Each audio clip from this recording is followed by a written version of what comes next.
Bom, vamos começando então. Boa noite a todos. A gente está muito feliz aí de ter todos vocês aí com a gente, acompanhando a gente aí pelo Zoom. E estamos muito felizes também com vocês que irão assistir essa devocional através do YouTube. Então, a todos muito bem-vindos. Espero que vocês sejam muito tocados por essa devocional que será dada por nosso queridíssimo amigo Matheus Castilho, mais conhecido como Castilhão, no Wake, no Change, ele é conhecido como Castilhão. Então, antes dele começar, antes dele dar a devocional, nós vamos orar pela vida dele. Vamos orar então? Feche os olhos aí. Bora orar. Senhor Jesus, meu Deus, nós te agradecemos, Senhor. Te agradecemos por essa devocional que será dada pelo Matheus, Senhor. Obrigado, Senhor Deus, pela vida dele, Senhor. Eu te peço para que o Senhor o use, meu Deus, de forma poderosa, Senhor. Que essa mensagem, Senhor, possa tocar muito aos nossos corações, Senhor. Que o Senhor coloque as palavras certas, Senhor, na boca dele. Use a vida do teu filho, Jesus. E que tudo seja para a tua honra e para a tua glória, meu Deus. Em nome de Jesus. Amém. Deus te abençoe, Castilhão. Amém.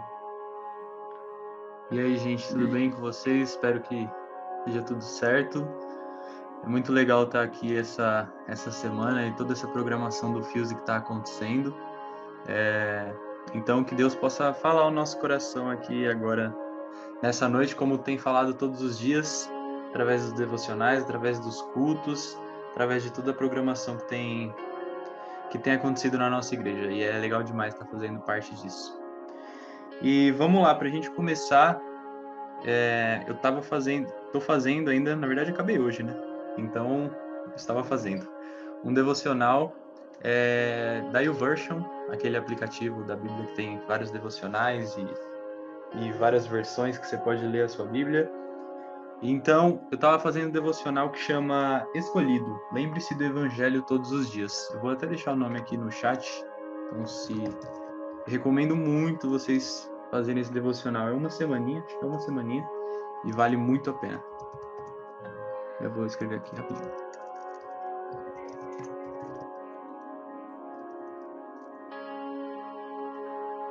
E eu tirei até um print de uma parte do devocional, se eu não me engano foi de ontem ou de anteontem, até compartilhei com alguns amigos, que ele fala assim, essa parte do devocional. A história do Evangelho é uma história de pessoas comuns, testemunhando e experimentando o poder extraordinário da ressurreição. Toda vez que você se sentir pobre e impotente, o Cristo ressurreto está pronto para revelar o seu poder através de você. Todas as áreas da sua vida que parecem ser insignificantes são exatamente onde Cristo está olhando para fazer outro milagre da ressurreição. Eu gostei demais dessa parte que ele falou, principalmente do começo aqui, que é o que eu destaquei aqui para a gente conversar, que eu vou ler de novo. A história do Evangelho é uma história de pessoas comuns, testemunhando e experimentando o poder extraordinário da ressurreição. Falou muito ao meu coração, porque quando a gente para ver e para analisar, e se você estiver aí com a sua Bíblia perto, tiver a Bíblia no celular, eu queria convidar você para abrir em Marcos 2,17, que Jesus estava sentado à mesa com algumas pessoas, e no lugar onde ele estava, quando eu digo a mesa, é com outras pessoas, não necessariamente na mesa ali, as pessoas estavam falando, e Jesus disse assim, tendo ouvido isto, disse-lhes, os sãos não necessitam de um médico, mas sim aqueles que estão doentes. Eu não vim chamar os justos, mas sim os pecadores ao arrependimento. É incrível ver isso, porque mostra realmente que Jesus veio para as pessoas que precisam. Jesus não veio para a alta elite, ele não veio para alguns, ele veio para todos. Ele veio para todos e todo mundo pode ter acesso a essa graça através do amor de Jesus, através da morte dele na cruz e da ressurreição, né, que foi para garantir, para demonstrar o poder que ele tem até sobre a morte. É uma coisa que nenhuma outra pessoa tem, só Cristo. E a maravilha do Evangelho é isso, é saber que Jesus veio para todos nós. Ele não mediu esforços, ele se entregou a si mesmo, obedecendo ao Pai, que é Deus, e mesmo Jesus sendo o próprio Deus, ele se colocou aqui para se entregar por nós e para morrer no nosso lugar, para que a gente pudesse ter vida e vida eterna.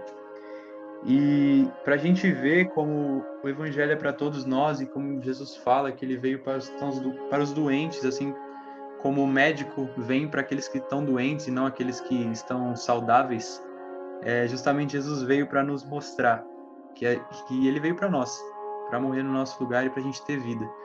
E eu estava percebendo como Jesus chamou algumas pessoas na Bíblia. E a caminhada de Cristo mostra o propósito de Deus, mostra realmente, afirma aquilo que Jesus fez. E é incrível isso para a gente ver que o que Jesus fez aqui na Terra não era só falar, ele não veio só para falar, ele veio para demonstrar. Ele comprovava as promessas, ele comprovava as atitudes dele, aquilo que ele falava, aquilo que ele orava, através de ações. Então, quando Jesus veio, ele chamou Mateus, em outras versões, em outro texto diz Levi também, que era um cobrador de impostos. Ele curou uma mulher que tinha fluxo de sangue, quando ela estava ali na multidão e ela tocou, e Jesus diz que eu senti que de mim saiu o poder, e ele curou aquela mulher teve a vida transformada. Ele expulsava demônios, aqueles que ninguém conseguia expulsar, e aqueles que ele ensinou que deveriam ser expulsos com jejum e oração. Ele ensinava os discípulos, ensinava a todos que estavam ao redor como ele tinha poder sobre tudo e sobre todos. Ele fez os cegos enxergarem, ele curou paralíticos. Isso prova que Jesus veio para quem precisava, e não para quem estava com uma vida com uma ótima condição. É claro que ele veio para todo mundo, mas demonstra essas atitudes, essas ações mostram como Jesus veio para realmente os necessitados, e nós somos necessitados. A gente pode ter uma necessidade física, uma necessidade emocional, uma necessidade espiritual, ou todas essas juntas, pode acontecer até ao mesmo tempo na nossa vida, mas isso é uma prova de que a gente tem alguém para recorrer, é uma prova de que a gente tem a quem olhar, que esse Jesus está sempre de braços abertos para nós, assim como ele estava lá naquela cruz. Ele teve compaixão de multidões, e esse verso está em Mateus 9:36, que depois eu abro aqui para a gente ver. E ele chamou pescadores,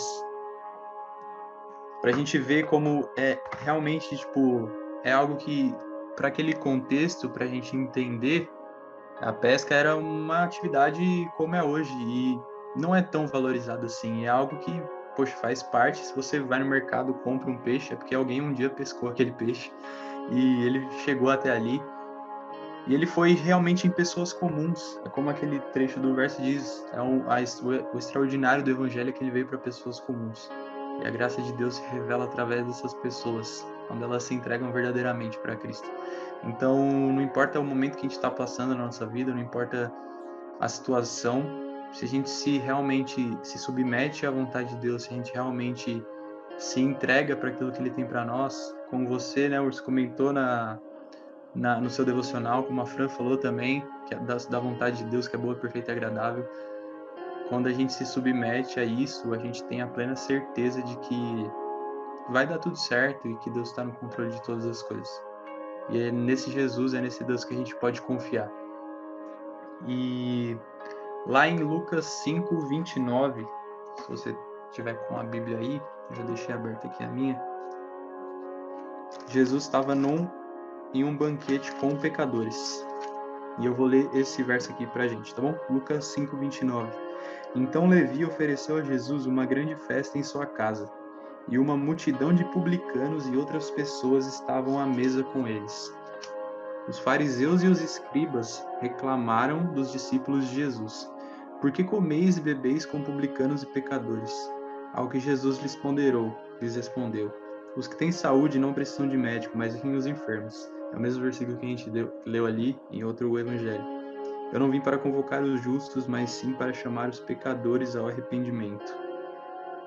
Isso é incrível, é maravilhoso, porque Jesus estava num lugar e ele se sentou à mesa com pecadores.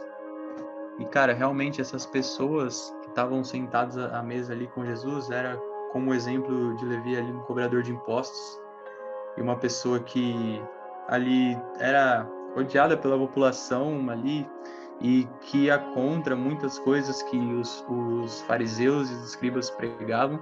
Os fariseus eram quem defendiam a Bíblia, era quem defendiam a lei judaica, e ver alguém que se dizia o Filho de Deus sentado à mesa com pessoas que iam contra a lei era realmente para escandalizar. Mas o objetivo ali de Jesus não era escandalizar. A gente vê muita gente hoje, infelizmente, com o grande acesso à internet que todo mundo tem a sua opinião, todo mundo tem o seu posicionamento. Às vezes a galera fala de lacrar, né, de virar hit na internet.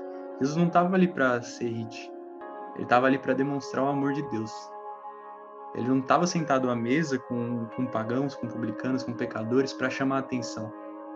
Ele estava ali realmente porque a graça era acessível para todo mundo através de Cristo. Ele estava mostrando que o reino era para todos. Ele estava demonstrando que todos podiam ter acesso ao Pai por meio dele. Mas para isso precisava de uma coisa.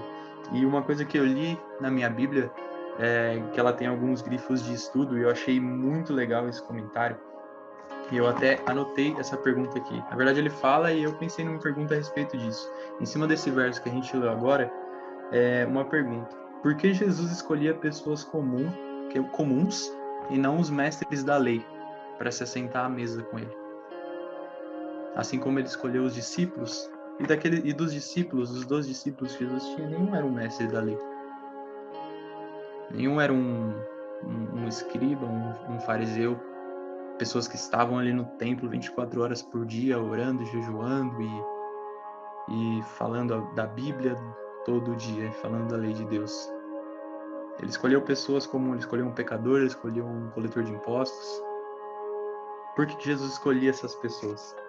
E é justamente essa anotação que ele fez aqui na Bíblia, que os líderes religiosos, eles procuravam a salvação por meio da segregação, realmente se separando do restante da sociedade, se separando, se privando daquilo que a sociedade fazia, dos costumes deles, para ficarem 24 horas por dia ali no templo e estudando a lei judaica dia e noite e dia.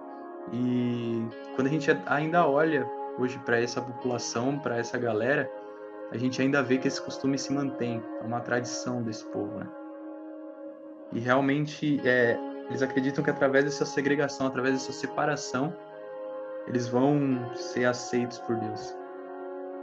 Mas Jesus realmente veio para mostrar o contrário, que por outro lado, ele estava mostrando que essa graça acessível era justamente para todos aqueles que simplesmente aceitassem Jesus ali.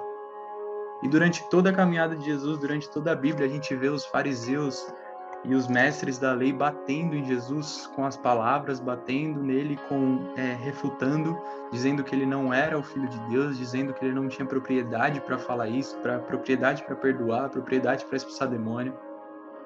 Por quê? Porque eles estavam tão cheios de si, porque eles olhavam tanto para eles mesmos e para o esforço que eles faziam diante de Deus, que eles não conseguiam reconhecer que o próprio Deus estava ali na frente deles. E isso chamou muito, muito minha atenção, porque foi muito mais fácil, assim como a gente leu nesse verso, de pecadores e publicanos, pessoas que até poderiam não crer em Deus. A gente não sabe das pessoas que estavam sentadas àquela mesa. Pessoas que poderiam até não crer em Deus, foi muito mais fácil para elas reconhecerem a soberania e a graça em Jesus do que para aqueles que estudavam a lei e a palavra que eles tinham, que era o Antigo Testamento, dia e noite. E aí a gente para pensar, não faz sentido racional isso.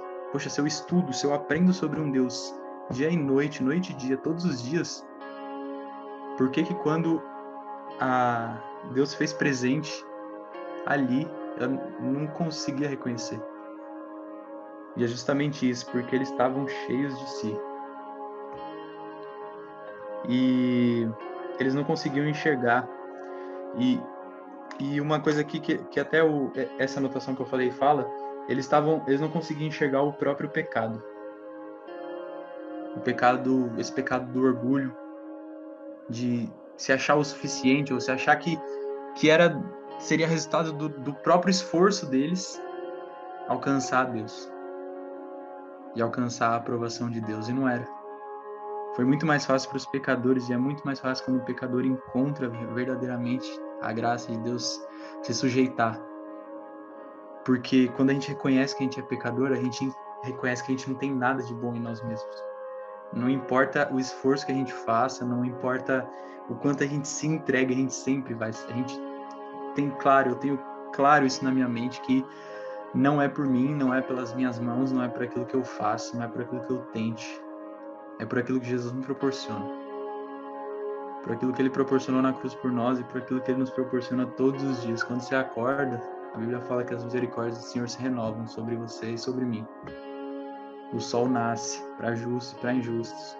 Então a gente tem mais uma oportunidade de estar diante dessa graça. E aí cabe a gente reconhecer a nossa pequenez diante de Deus e se submeter a essa graça, ou a gente ir no sentido contrário, como faziam os fariseus, e achar que pelo nosso esforço a gente vai ter um lugar à mesa, mas não é pelo nosso esforço. Gente, para pra pensar, vocês acham mesmo que eles não poderiam se juntar à mesa ali, os fariseus? É óbvio que eles poderiam. Você acha que Jesus, por mais que ele estivesse apanhando ali dos caras, literalmente, com as palavras, você acha que Jesus, com toda a graça, com todo o amor que ele tinha, ele não ia ceder um lugar na mesa para essas pessoas? A grande diferença é que eu tenho plena certeza que isso aconteceria. Se um fariseu falasse, não, então eu quero ouvir, mas eu quero saber o que esse Jesus tem para falar, e se sentasse à mesa, com certeza teria a vida transformada. E não ia ficar no próprio pensamento, achando que estava tudo bem ali, que Jesus era o errado e ele era o certo. Então, que a gente possa submeter a graça de Deus e saber que é tudo por Ele, é tudo para Ele. Nada vem de nós e nada é para nós. A gente só faz parte do grande plano, da grande comissão. A partir do momento, é claro, que a gente reconhece a Cristo como nosso Salvador e entrega o nosso coração para Ele. E já chegando no nosso finalzinho aqui, eu queria abrir com vocês em Lucas 18, versículo 9. Eu já deixei aberto aqui. E Lucas 18, do versículo 9 até o 14, diz assim: diz também essa parábola a uns que confiavam em si mesmos, crendo que eram justos e desprezavam os outros. 2 homens subiram ao templo para orar, um fariseu e o outro publicano.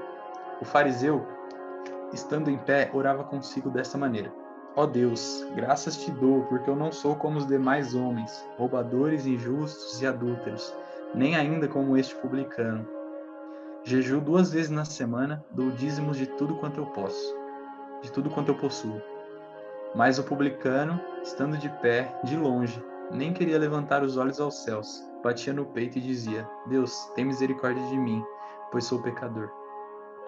Digo-vos que este desceu justificado para a sua casa, e não o primeiro. Porque qualquer mesmo a que se exalta será humilhado, e qualquer que a si mesmo se humilha será exaltado. A gente tem que ter um coração entregue a Deus. Jesus contou essa parábola para as pessoas para mostrar que a gente tem que ter um coração quebrantado e humilde diante dele. E não chegar dizendo das coisas grandes e, se você vive uma coisa grande, algo grande na sua vida, agradeça a Deus por isso, dê seu testemunho mesmo, fale para as pessoas, porque notícia boa a gente precisa ouvir a todo tempo. Mas quando você se achegar até Jesus, se humilhe. Se eu viver alguma coisa grande, eu vou com certeza querer contar, eu vou querer compartilhar. Mas quando eu chegar diante de Jesus, por maior que seja a minha conquista, por maior que seja o meu testemunho, nada se compara àquilo que Ele é e àquilo que Ele pode fazer. Então, que a gente possa realmente entregar o nosso coração. E quando a gente fala do reino de Deus, quanto menos achismos e suposições a gente tiver, e mais um coração quebrantado, mais um coração disposto a se entregar para Cristo, mais a gente vai conhecer a Ele. Se a gente chegar como o fariseu falando: Deus, olha eu aqui, estou aqui olhando para o céu para te agradecer pelas minhas riquezas e por tudo que eu tenho e por ter conquistado. Mas não é assim que Jesus nos ensinou a orar. Ele deu o exemplo que ele aprova, é o do publicano, que nem conseguia levantar os olhos para o céu quando chegou no templo. Mas ele só falava: tem misericórdia de mim, porque eu sou pecador. E é isso que a gente tem que ter, um coração entregue, um coração devoto ao Senhor, para que a gente realmente viva grandes coisas na presença dele. Amém? Eu espero que esse devocional tenha falado de verdade ao coração de vocês, que a gente possa se submeter à vontade de Deus todos os dias da nossa vida, que a gente viva, sim, coisas grandes e viva coisas extraordinárias, que a gente conquiste. Não estou falando aqui para você deixar os seus sonhos de lado, para você deixar de sonhar com aquela faculdade, sonhar com aquele emprego, de sonhar em casar, em ter um relacionamento, em conquistar coisas. Mas lembra que isso é, assim como diz lá em Mateus, buscar primeiro o reino de Deus e as demais coisas serão acrescentadas. Então que a gente possa lembrar que Jesus é a prioridade da nossa vida e que quando a gente se submete a Ele, quando nós nos esvaziamos e deixamos Ele tomar lugar, a gente pode se assentar à mesa com Ele. Amém?